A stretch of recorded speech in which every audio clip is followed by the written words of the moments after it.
Hello friends. आज आपण जो टॉपिक बघणार आहे तो आहे कॉम्प्रेसर वर्किंग.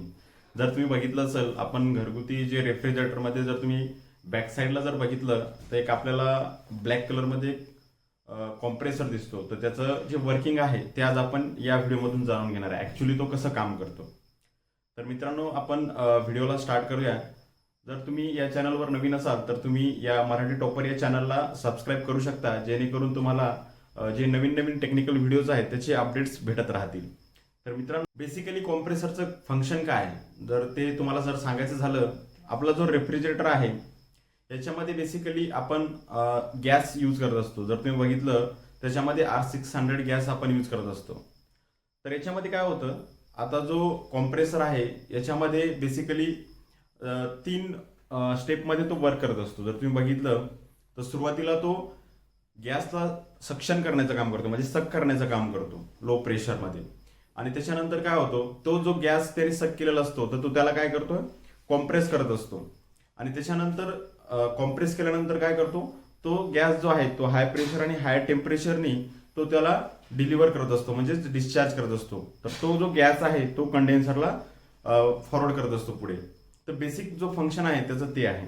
तर बेसिकली आपण त्याला डिटेलमध्ये आज समजून घेणार आहे, ऍक्च्युली तो कसं काम करतोय. तर त्याचं टेक्निकल बॅकग्राऊंड आपण आज समजून घेणार आहे या व्हिडिओमध्ये. तर बघायचं झालं, जर तुम्ही बघितलं असेल, आपण बघा होळीला जेव्हा पिचकारी बघितलं असेल तर याच्यामध्ये काय आहे, जर तुम्ही बघितलं असेल सुरुवातीला आपण काय करतो, जेव्हा आपण त्याच्यामध्ये वॉटर फिल करत असतो तर काय असतो, तो जो प्लंजर असतो तर तो आपण त्याला मागच्या साईडला ओढतो. तर त्या केसमध्ये काय होतं, त्याच्यामध्ये निगेटिव्ह प्रेशर क्रिएट होत असतो, म्हणजेच काय, तो निगेटिव्ह प्रेशरने तो वॉटर फिल करत असतो. तर त्या केसमध्ये सेम आपल्याला कॉम्प्रेसरमध्ये जो पहिला स्ट्रोक आहे त्याच्यामध्ये सक्शन स्ट्रोक म्हणतो त्याला. तर त्याच्यामध्ये पण तो काय करतो, सेम जो गॅस आहे तो सक करण्याचं काम करतो. तर सेम जसं प्लंजर आपलं मागच्या साईडला आपण रिव्हर्स डायरेक्शननी ओढत असतो, तर त्या केसमध्ये काय होतं, वॉटर स्लोली त्याच्यामध्ये फिल होत असतं. त्याच्यामध्ये जो प्रेशर असतो तो खूप कमी असतो. आणि त्याच्यानंतर काय, जर तुम्ही बघितला तोच जो गॅस आहे त्याच्यानंतर काय होतं, जेव्हा तो कॉम्प्रेस करतो, आता जर तुम्ही बघितलं याच्यामध्ये काय होतं, आपला जो व्हॅल्यूम आहे तो कम्प्लिटली फिल झालेला असतो. जसं तुम्ही बघितलं पिचकारीमध्ये जेव्हा आपण वॉटर फिल करतो त्याच्यानंतर तो कम्प्लिटली फुल होऊन जातो, म्हणजेच काय, तो फिल होऊन जातो. त्याच्यामुळे काय होतं, जो व्हॅल्यूम आहे तो कम्प्लिटली फिलअप झालेला असतो. आणि त्याच्यानंतर जर तुम्ही बघितलं शेवटला, तर आपण जेव्हा त्याला पुश करतो त्या प्लंजरला, तर त्याच्यानंतर काय होतं, आपलं हाय प्रेशरनी तो वॉटर काय म्हणजे डिस्चार्ज करत असतो. तर बेसिक कॉन्सेप्ट हा या कॉम्प्रेसरमध्ये पण सेम आहे. सांगायचा उद्देश एक्झाम्पलचा हाच आहे की तुम्हाला एक लेमन टर्म मध्ये ह्या गोष्टी समजल्या पाहिजे. बेसिकली काय, टेक्निकल गोष्टी डोक्याच्या वरून जात असतात. तर त्याच्यामुळे मी बेसिकली हे लेमन टर्म मध्ये तुम्हाला आपल्या दैनंदिन जीवनातील जे एक्झाम्पल्स आहेत त्याच्यासोबत जोडतोय. तर आपण समजून घेऊया आता one by one actually compressor कसं काम करतं. तर आता आपण जर बघितलं सक्शन स्ट्रोक मध्ये काय, बेसिकली जो कॉम्प्रेसर आहे या केसमध्ये आपला जो रेफ्रिजरेटरचा कॉम्प्रेसर आहे तो ब्लॅक कलरचा असतो आणि तो मागच्या साईडला असतो. तो व्हिज्युअली आपल्याला असा दिसतो. जर तुम्ही मागच्या साईडला बघितलं डेकमध्ये तर तुम्हाला तो असा दिसेल. त्याच्यामध्ये काय असतं, 3 पोर्ट असतात. हा आपला सक्शन पोर्ट आहे, त्याच्यानंतर हा आपला डिस्चार्ज पोर्ट आहे, आणि हा जो पोर्ट असतो या पोर्टमध्ये आपण गॅस फिल करत असतो. तर याला प्रोसेस फिल गॅस फिल करतो आपण त्याच्यामध्ये रेफ्रिजरेटर. तर हा पोर्ट त्यासाठी दिलेला असतो. बेसिकली 3 पोर्ट कॉम्प्रेसर मध्ये असतात आणि त्याचा जो कलर असतो तो ब्लॅक कलर मध्ये असतो. बेसिकली याचं वर्किंग मध्ये काय, जर तुम्ही बघितलं याच्यामध्ये काय असतं, पिस्टन सिलेंडर असेंब्ली असते. तर जो गॅस असतो तो पिस्टन सिलेंडर असेंब्ली मध्ये स्टोअर होत असतो. जर तुम्हाला सांगायचं झालं तर होम पोझिशनला काय असतं माहिती का, जेव्हा सिलेंडर असतो सिलेंडरमध्ये काय, आपला बेसिकली कॉम्प्रेसर ह्या स्टेडी कंडिशन मध्ये असणार आहे. इथे पिस्टन आहे माझा, त्याच्यानंतर हा जो क्रँकशाफ्ट आहे हा या पोझिशन मध्ये आहे. ही त्याची होम पोझिशन आहे. ऍक्च्युली त्याच्यामध्ये काही आपण सप्लाय वगैरे काही दिलेलं नाही, तो स्टेडी कंडिशनला आहे. हा जो आहे हा स्टेडी कंडिशनला आहे. आता ऍक्च्युली होतं काय, आता याच्या जर तुम्ही बघितलं पुढे काय होतं, सक्शन स्ट्रोक मध्ये काय होतं, माझा जो गॅस आहे तो त्याच्यामध्ये फिल होणार आहे. आता जर गॅस फिल करायचं असेल, आपल्याला माहिती आहे माझ्या सिलेंडरचं व्हॅल्यूम एवढा आहे, तर आपल्याला काय करावं लागेल, हा जो पिस्टन आहे त्याला मूव्ह करावं लागेल खाली. त्याच्यानंतरच काय होईल, याच्यामध्ये स्पेस क्रिएट होईल. आणि स्पेस क्रिएट झाला म्हणजेच काय, तिथे निगेटिव्ह प्रेशर क्रिएट झाला आणि निगेटिव्ह प्रेशर क्रिएट झाल्यामुळे काय होईल, जो आपला गॅस आहे तर तो या केसमध्ये फिल होईल.